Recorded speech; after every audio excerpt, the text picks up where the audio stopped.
අයිබෝවන් කොහොමද ඔයාලට? අද මම ඔයාලට අරගෙන ආවේ තවත් රසම රස බනානා පුඩින් එකක්.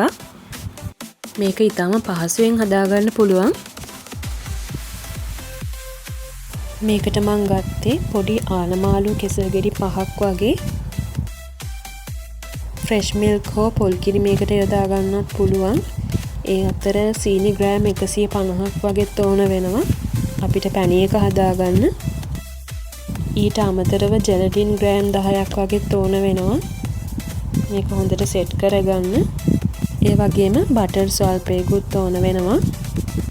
මුලින්ම කෙසල් ගෙඩි වල දෙපැත්ත මේ විදිහට කපාගෙන අපි මේකේ පොත්ත මේ විදිහට අරගන්නවා. කෙසල් ගෙඩි කපන්න කලින් හොඳට හොදලායි ගන්න ඕනේ.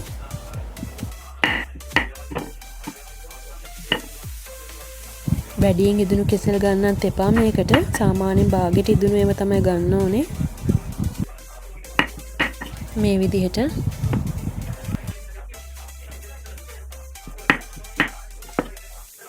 ඊට පස්සේ අපි මේ ටික ඔක්කොම එකට එකතු කරලා මේ විදිහට හරහට තියලා පොඩි කෑලි වලට මෙහෙම කපා ගන්නවා.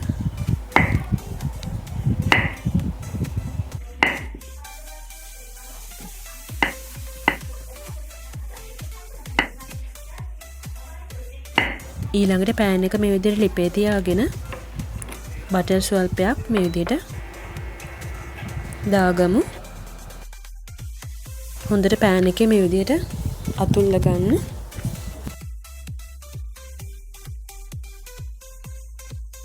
ඒත් එක්කම කුඩාවට කපාගත්තු කෙසල් ටික මේ විදිහට අපි එකතු කරගන්නවා මේකට. හොඳට බටර් ටික තැවෙරෙනකම් මේ විදිහට හැන්දෙන් එහෙට මෙහෙට පෙරලන්න. මේම පෙරලන ගමන් පොඩි කරගන්න උත්සාහ කරන්න. විනාඩි 5ක් වගේ යනකොට මේ විදිහට හොඳට පොඩි වෙනවා. ඊළඟට ලිපෙන් බාගෙන අපි මේ ටික මේ විදිහට බෝල් එකකට දාගන්නවා. දාලා කිරි ටික මේ විදිහට එකතු කරගන්නවා. මේකට ෆ්‍රෙෂ් මිල්ක් නැත්තම් පොල් කිරි වුණත් ඔයාලට භාවිතා කරන්න පුළුවන්. කොහොම හැදුවත් රසයි. දාලා මේ විදිහට හොඳට පොඩි කරගන්න. ඔයාලා ළඟ බීටර් එකක් තියෙනවා නම් බීටර් එකෙන් බීට් කරගත්තත් කමක් නැහැ. මේ විදිහට හොඳට පොඩි කරගන්න.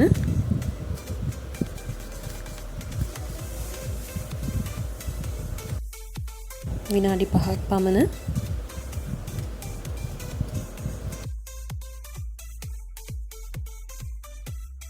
කිරි ටිකක් මදි වගේ නම් තව ටිකක් මේ විදිහට එකතු කරගන්න පුළුවන්.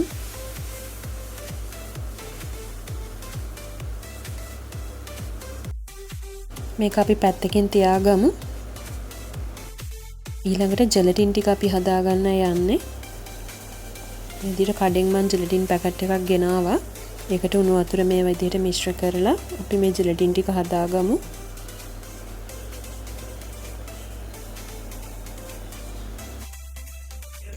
ඊළඟට ජෙලටින් ටික අපි මේකට එකතු කරගන්නවා මේ විදිහට.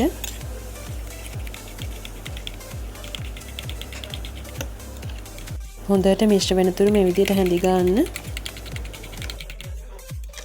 ඒ අතරතුර අපි සීනි පැණි එක හදාගන්න යන්නේ.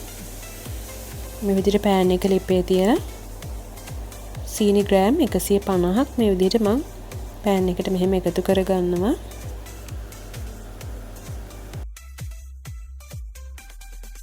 මේ විදිහට හොඳට පැණි වෙනතුරු ලිපේ මේ විදිහට හැඳි ගා ගන්න.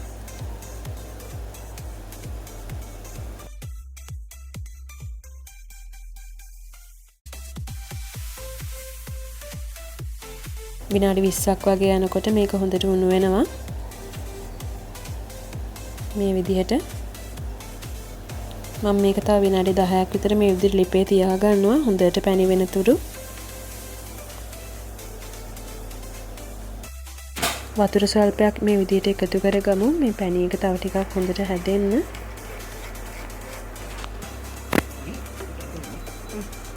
මේ විදිහට හොඳට නිතරම හැඳි ගන්න. ඒ අතරතුර ට්‍රේ එකක් අරගෙන වටේ බටර් ස්වල්පයක් අපි කවර ගන්නවා. ඊළඟට මම මේ පැණි ටික ට්‍රේ එකට මේ විදිහට එකතු කර ගන්නවා.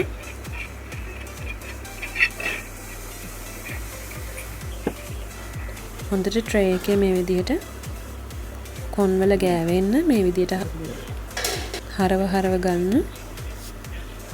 ඊළඟට ඒක උඩින් අපි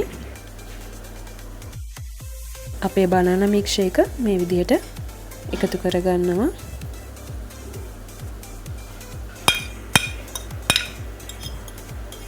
හරි, මම දැන් මේක ෆ්‍රිජ් එකට දාන්න යන්නේ. මේ විදිහට හොඳට කවර් කරගෙන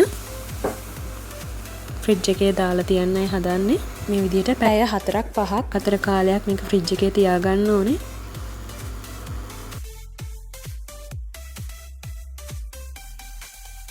හරි, දැන් ෆ්‍රිජ් එකෙන් අපි ඒක අරගෙන බලමු. ඔන්න තියෙනවා අපේ පුඩින් එක. හොඳ ගානට තියෙනවා. සීනි පැණිත් එක්කම ඔයාලට පේනවා ඇති.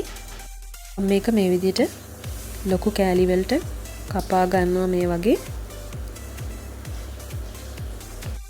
oven එකේ බේක් කරන්නෙත් නැතුවම මේක හොඳ ගානට තියෙනවා.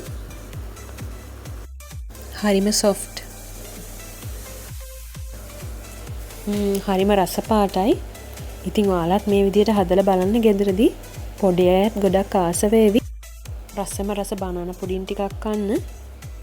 ඔයාලගේ අදහස් අපිට පහතින් දක්වන්න.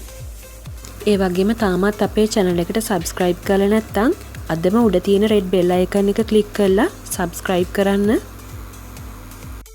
අපේ videos වලට like කරන්න, comment කරන්න, share කරන්නත් අමතක කරන්න එපා. එහෙනම් තවත් වීඩියෝ එකකින් නැවත හමු වෙමු.